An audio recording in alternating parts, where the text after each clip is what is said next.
Welcome to the Reflections Cast, where we invite you to join us in an exploration of the teachings of our dad, Skip Ross. In each episode, we will listen to a talk or lecture from Skip, and then discuss what we might be able to apply to our daily lives and reflect on how they can inspire us to grow and change. We hope to continue his legacy and join our listeners in finding new insights and perspectives. Here's episode 9, The Power of Affirmations.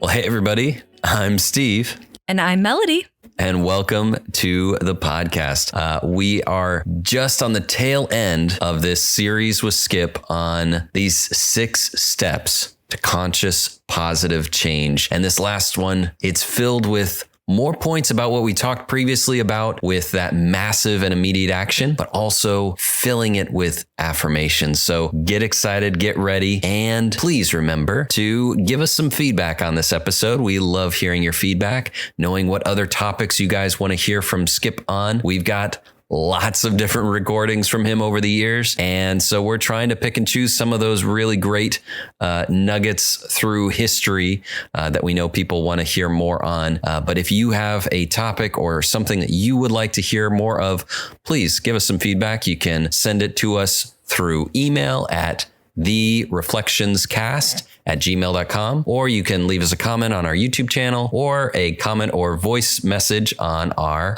Spotify page. Those are areas that we check regularly. So please, if you have any feedback for us at all, leave it there. Melody, do you have anything you want to discuss before we get into this segment with Skip? Yeah, we're just going to mention the Pioneer Circle again this week.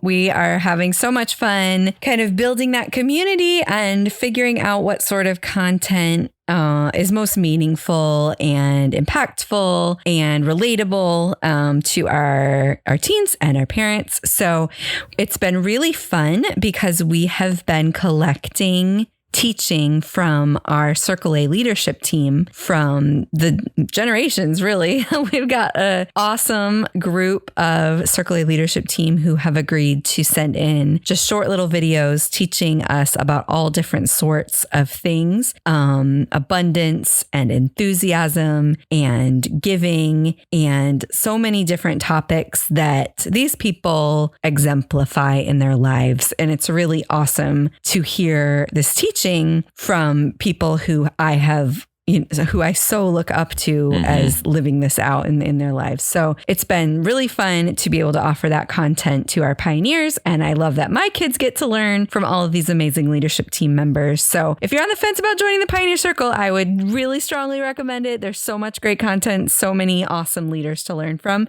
and it's a lot of fun. Absolutely. If you don't have any context for Circle A, just know that these coaches, these people, these are like the power team, the Avengers of Circle A. These are the heroes that have come from different areas of the world and different backgrounds, but they have such incredible wisdom to share. And if you haven't been to a Circle A summit and listened to some of the teachings from them there as well, guys, it's really powerful stuff. And it's really cool to hear just all these different perspectives on these topics that we all cherish so much. So definitely check it out. All right, guys. Well, we are going to transition into that time with Skip. Again, we are in that goal setting talk, and we are going to get into the power of affirmations, how we can dilute those negative beliefs and really affirm those new beliefs. So let's send it over to Skip.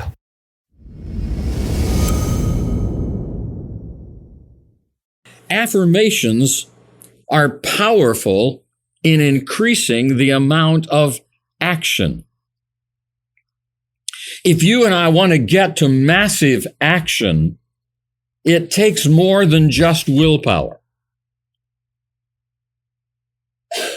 So affirmations become an important ingredient in the process. You can't just get rid of a negative belief. I wish we could just reach into the unconscious mind, grab a hold of it, like I've seen some of you grabbing a hold of these weeds, and just yank that sucker out and throw it away. Well, we try to do that, but the same thing happens there that happens when you pull one of these weeds without spading up the soil around the root structure. You get that that weed and part of the root structure, but the rest of it is still below the surface with all sorts of little shoots out there that are going to sprout new little guys that'll come up. We can't just get rid of a negative belief, but we can dilute the power of negative belief and negative action patterns. We can dilute the power. But the only way that I know to dilute the power of negative belief and negative action patterns is to just program so much more positive thought into the unconscious mind that finally that dilution is obvious.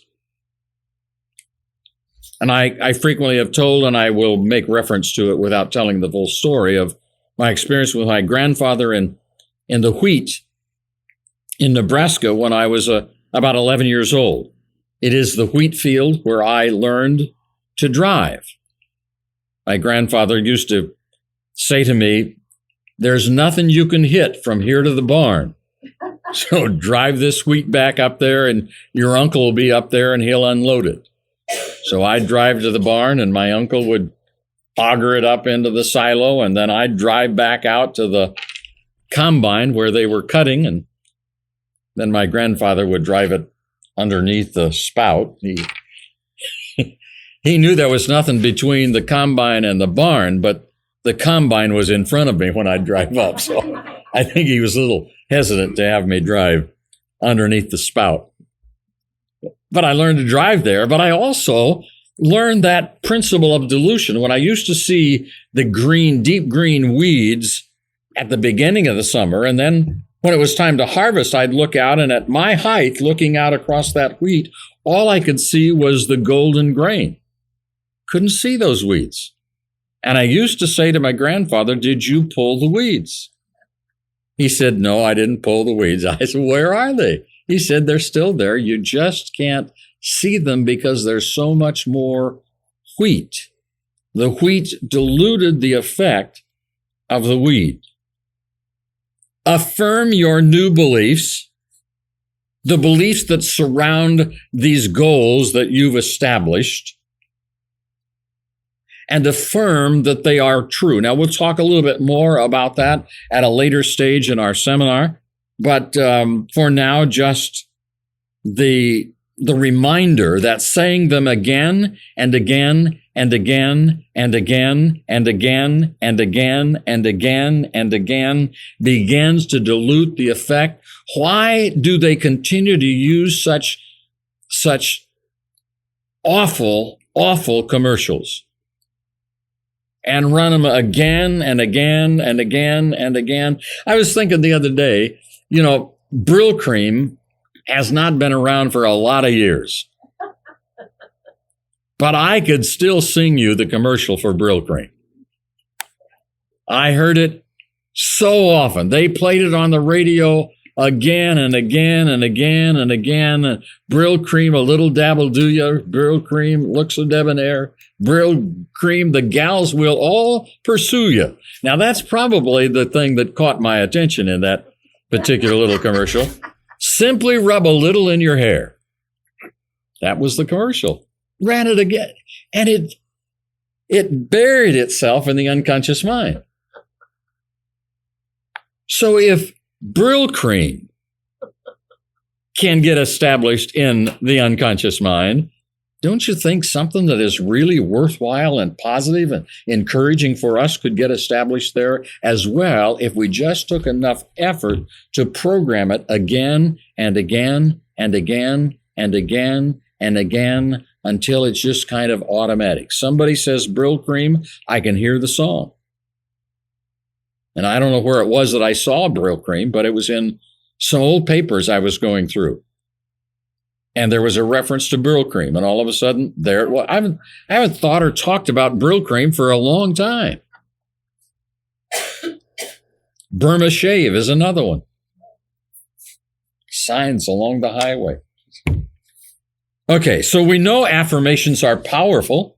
We see it in advertising all the time. They spend millions of dollars, hundreds of millions of dollars to get those concepts and thoughts established and tie our emotional inner person to their particular product. It seems to me it's better to make our own affirmations and tie our own inner emotional self to the things that will bring benefit to our lives. And that's what affirmations are all about. By changing the emotion, you change the impact you feel, and you begin to condition yourself for even more action. When the habitual pattern of thinking changes, the action pattern begins to change along with it. Massive action, then, as we've said, creates momentum. You don't have to do 1,000 things. You just have to do something. So here's the point at which I cautioned you when I began this point number 5. You might think I'm contradicting myself if you aren't listening carefully. The exercise of this is big action, little action. Both. See, if you get focused on massive action, then a phone call seems, so what? If you get focused on massive action, reading an affirmation seems like, big deal. What difference would that make? But reading that simple little phrase again and again and again, every morning, every night, every morning, every night, every morning, every night, every morning, every night, every morning, every night, every morning, every night, until it becomes a part of who you are and how you think and how you see things, that's massive. And it's the massive part, as well as the immediate part, that we sometimes fall short on. So the emphasis is big action, little action. So my question to you, to me, what are 2 actions we can take, I can take, you can take immediately to get myself going? What are 2 actions? 1, a little action, and 2, a big action. So a little action, something like a phone call, an email. The big action, something that takes energy, something that takes focus, something that takes money, something that takes effort, something that takes time. That's the more massive, big action I'm talking about. Okay, well, that was our time with Skip. And just to summarize what he talked about real quick with the power of affirmations, he said that affirmations are powerful at increasing the amount of action. And that's why we need to talk about it when we're talking about massive and immediate action. He also says you can't just get rid of a negative belief, but you can dilute it.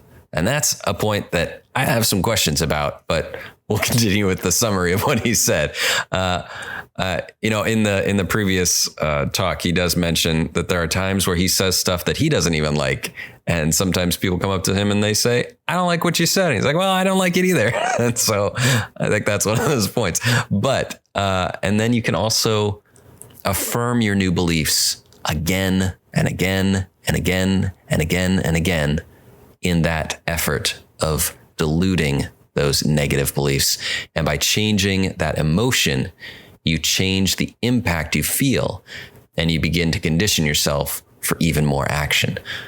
And he also said when the habitual thinking pattern changes, the action pattern changes along with it. And he sums it up with something that I think fully connects back to that massive and immediate action, which is what are the steps that we need to take to achieve that? And it is twofold. It is a big action and a little action. And I like that he gives us kind of that call to action, that challenge to write out a little action and a big action right now on something that you can do to take yourself to that place that you want to go. And there's many things that I'm sure we can talk about in the summary of these points. And I've got some questions to get into, but some things that I just wanted to say was, well, we do get some feedback from people saying, well, why do you cut him up into just these 10-minute segments? Just give us a talk. What is he saying? What are we missing out on? And in this talk in particular, well, if you liked his discussion on weeds, well, Dad loved talking about it. It was a go-to for him on speaking points. It was always a great illustration, mostly because I think of Circle A and it's a lot of weeds. How applicable it was. But in this particular discussion, what I cut out was 10 more minutes of him discussing with the volunteers a section of the Circle A where they had to do more weeding and why we were going to do that because it was going to lead to this and blah, blah, blah. And some people wanted to take some of the flowers that were there. It was a very lengthy discussion. So that's what you missed out on. And also an even further discussion about Brill Cream, which I'm sorry hit the editing floor, but that's what you missed out on in terms of what I cut out. Other than that, I think we got some really great points to discuss. And I will just say about Brill Cream, this is a silly thought of mine, but it did remind me of Dad's habitual action pattern that he always did, whether he was watching TV or we were watching it with him. He always muted commercials. It was just a go-to for him of like, I don't want that programming my kids. I don't want it programming me. His fervent action to always cut that programming out and replace it with programming that he intentionally had for himself or for his family was such a critical component to him that it's something I will always remember. We never heard commercials. Yep. All right. So those are my silly thoughts. But Melody, do you have some more deep thoughts for us in terms of what we can get out of this segment? Yeah, I mean, there's a lot to get out of this one. I love that you brought up all those points, and I had the same thought about weeding. It was definitely one of his favorite analogies, but also like not just analogies. It was also one of his favorite like activities in real life. He loved weeding and loved teaching people how to weed, and really did not love it when people weeded improperly. So I remember many a time being told that I was not pulling roots out properly and loosening up the soil and all the things. But I love that I was taught to weed correctly. And it is a therapeutic experience for me still to this day, probably because of all my memories of Dad. So I love that he brought that up. When he started talking about Brill Cream, I did have to Google it because I didn't know what that was. So it's just a hairstyling cream. But yeah, he did not. He was very aware of how much our minds are influenced and shaped by repetitive verbalizations and images and all of that. So, and so much still today with, how social media works, where you're like flipping through shorts or Instagram or, whatever other platform you like to enjoy content from. And you hear these messages over and over and over. And it might be like a different maker, but, there are these trends that just happen to, percolate through people's feeds. And it's interesting how often those aren't like the most positive of trends. Yep. At least those are the most popular ones. Yep. So being in control of that is so important. It seriously is. You would think after a while of being marketed the same thing over and over, you would be less prone to purchase it because it gets annoying.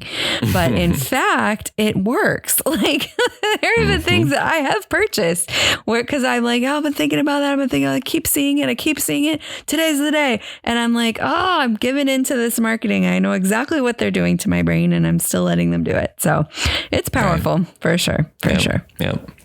And it makes you aware of a problem you didn't know that you had because they invented a problem for you to then focus on. Exactly. Exactly right. Yeah. Well, I think this episode was really good because he brought together affirmations and action, which is so important. And Dad has always been an immense proponent of affirmations. and action. Like he's always taught both, not just one or the other. And I think sometimes we can get really good at making affirmations and reading them every day. But if we don't make the conscious choice to let those things spur us on to action and motivate us to be the type of people that we are telling ourselves that we are, then after a while, I think they tend to lose some power because we're reading these things or saying these things every day, and then we're not backing it up with our conscious choice. So I really loved that he is teaching the power of affirmations, but also inviting the power of action, because when you put them together, you really do experience growth. So I thought this was a great segment. Absolutely. Real cream and all.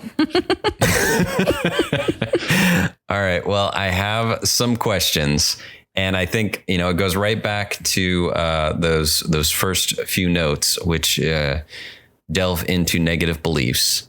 And I just wanted to flesh that out with you and have a discussion about it, because when he says that you can't get rid of negative beliefs ever, it's just it's such an abrasive idea. I feel like, but can't we learn and grow to a new understanding and recognize that like that negative belief was just wrong, and it doesn't need to be a part of my life anymore. It's not something I need to think about. It's not something I need to focus. Does it really, like when he's talking about that it's like a weed that you just can never quite get all the roots of? Well, but like that was his message is, you got to get all the roots. You got to soften that soil. You got to get in there. Is it really just a matter of putting like a weed killer over top of it over and over and over and over and over until it just can't grow? Yeah. Or there's no way to fully get rid of that root. It's a good question. I think there are certainly probably more negative beliefs in our mind than we are going to be able to consciously get rid of. So in that sense, the analogy of the wheat field and of, the growth kind of just overpowering the negative beliefs works well, because I do think that we can get rid of negative beliefs in a way, but it takes an immense amount of work. And part of that work is the affirmations. But, with all of the studies that they've done with neuroplasticity, I think we're learning it's true that we can essentially change the thought patterns in our brain, and we can essentially change beliefs in our brain with a lot of work and effort. But I love that he's using the weed metaphor because, and I think I've mentioned this book before, but Dr. Caroline Leaf's work on neuroplasticity is really compelling and really helpful. One of her books is called Cleaning Up Your Mental Mess, and it's probably the best one of her books to talk about kind of rewiring your brain, essentially. But she talks about thoughts as trees, which are very similar to weeds in the sense that they've got a stem and branches and leaves and roots. And what she teaches in kind of her methodology is how to identify all those things, but then to really begin at the roots if you are trying to transform a negative thought pattern. And here's where I think is the really essential piece of this. She and other experts, I'm using her because I've studied her more recently, but she's certainly not the only one who says this. If we try and change our negative beliefs by essentially trying to convince ourselves that bad things didn't happen to us in the first place, or whatever it was that caused these beliefs wasn't important, wasn't impactful, didn't matter to us, if we try to go about it that way, we're not going to be successful in changing these beliefs, because we're always going to come back to the experiences that we've had and be like, well, yeah, except for this. This happened and it taught me this. And so this is what I believe. So what she teaches and what the experts teach is essentially to take those experiences that we've had that have caused these beliefs to grow and really look at that experience and allow that our interpretation of that experience to be transformed. So we're not kidding ourselves that these things didn't happen. They did happen. What we're choosing is to find a more positive perspective about what happened and use that to cultivate our growth. So in that sense, we can begin to change negative beliefs, negative thought processes, but not by erasing things, simply by sort of reprogramming it into something that's more healthy, more beneficial for our good. So I do think that we can get rid of negative beliefs. I've done it. I've done the process, and Dad's taught the process. I mean, it's very similar to exactly what he's saying with these affirmations. But I think a really essential part of the process is going back and not just making an affirmation that, I'm trying to think of a good example. Not just making an affirmation that I am super skinny and fit and healthy, but looking at my life experience of, well, I've done a lot of diets that haven't been successful, and I, have all these hormonal imbalances and whatever, all of these experiences. I think about what happened to me. I think about how I felt about it. I think about, what triggers me to kind of go into the negative thought process. And then I choose what I want to do about that and what I want to believe about it. And then I essentially get to the positive affirmation about myself, but it's through the working of those weeds, basically. So yeah, that's that. There's tons of work and research that's been done about this. So I definitely would recommend that book. Awesome. Yeah. This whole topic reminds me of another example that Dad would bring up that I think about a lot for myself, and how I think about my own development and my affirmations about myself and my memories of actions that I've taken in certain areas. But he used to talk about a time where he never thought that he was mechanically minded, or that he was someone who could fix a car or do that kind of mechanical work. Yep. And then working on the ranch for a few years, one of the volunteer weeks, the tractor was having issues, and everyone had tried to work on this tractor. No one could get it to work right. And he said, well, let me take a look at it. And with a few things that he had changed on it that he knew needed to be right, he got it working and realized, well, maybe I am mechanically minded, and I've just been telling myself that I'm not. And it changed his whole perspective on what he could do and what he could fix. And I know with this home renovation time, I've had many occasions where I've had to learn new skills. And I'm like, well, I'm not an electrician. I'm not a plumber. I'm not someone who knows anything about roofing or gutter work or things like that, and blah, blah, blah, blah, blah. But, it's a skill that can be learned if you just take the time and believe that that's something that you're capable of, and have the right people and the right information to get that skill down. And especially with like electrician work, it's something that you either get it right or you get it wrong. And if you get it wrong, it can cause a lot of problems. So you have to get it right. And I want to say the right thing. I've had issues in the past where I've done it wrong. And I could think to myself, well, I guess I just should never touch anything electrical anymore, because that's not something I know how to do. But that's not at all how I feel about it. It excites me, and I learn from it, and it makes me better the next time I have to adjust a plug or put in a new light fixture or do something electrical around the house, because, I've learned from that experience that I can figure out that problem. I just needed the experience and the time to do it. And I don't think of it as, well, I guess I'm a failure. Yep. All right. So on to question 2 then.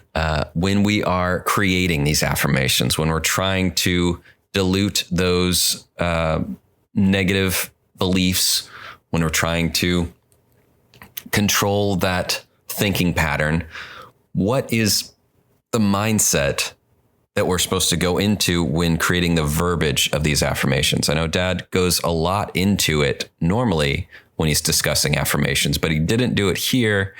And honestly, for me, it was kind of, he brought up a lot of different points about affirmations. He says, it's intended to change your thinking pattern, but it's also about the emotion of the action and changing that emotion or controlling that emotion. And it's also changing your belief in the outcome. And they all have like different verbiages that I would use when coming up with affirmations. So what is the correct mentality? What is the correct idea? Is there a formula for coming up with the proper affirmations? I guess the question. Yeah. So you said thinking patterns and then emotion about the action and then belief in the outcome. Like those would be things that would be influenced by affirmations that Dad said in this episode. I think that all of those are influenced by our affirmations, but I would say, and I think Dad would say too, if he were sitting down to answer this specific question, I think our affirmations are really about who we believe ourselves to be. So affirmations are more about the truth of our identity and the way that we see ourselves. And then from that flow, our patterns of thinking, our emotions about the actions that we're taking, and our belief in our ability to see them through. I don't think that the most powerful affirmations are about outcomes. I think they're about identity, and I think they're about our values and our skills and what we believe to be true about ourselves as individuals. I think those are the most powerful affirmations that will lead to all of these other pieces. Okay. All right. I like that answer. That's a great response. And I agree. I think that is the right point to get out of it. Just when he's in this shortened lesson, it can get, I wouldn't say muddled, but it's just good to give clarity and comfort so that people understand. All right. Then on to question number 3. What are some ways that this lesson connects with Pioneer Circle or Circle A in the podcast? I know that the reason why I throw this in here is just because it felt like a massive and immediate action towards a growth, a goal. And I was wondering if you could give some insight into what that experience was like, what the mentality of that was. And it was a massive choice to do all of this all at once. Yeah, totally. I think that's a great example of what he's talking about here when he closes out this segment with this conversation about little actions and big actions.